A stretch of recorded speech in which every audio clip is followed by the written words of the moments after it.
Hi good morning all.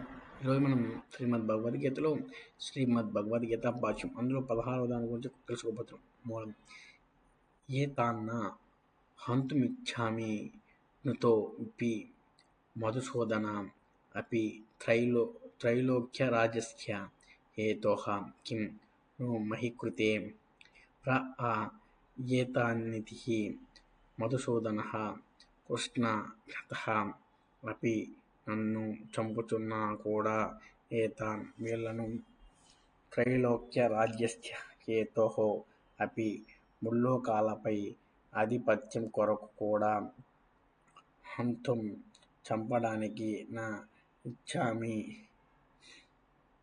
ఇష్టపడును.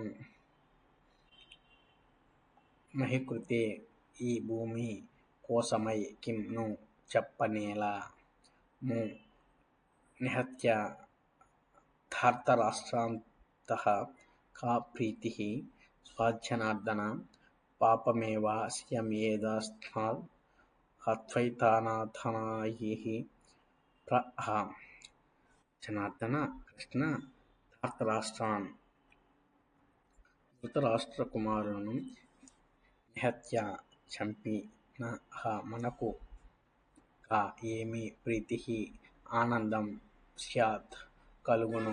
ఏతాన్ ఈ ఆతతాయులను హత్వా చంపి అస్మాన్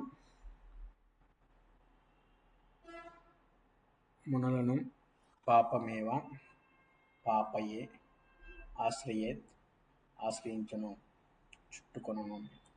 అగ్నితో గరదశ్చైవ శస్త్రపాణిర్ధనాపాః క్షేత్రధారపహర్తా చ షడేతే ఆతతాయినః ఆతతాయినమా యాంతం హన్యదేవాభిచారయన్ నాతతాయివదే దోషో హంతుర్భవతి కశ్చన్.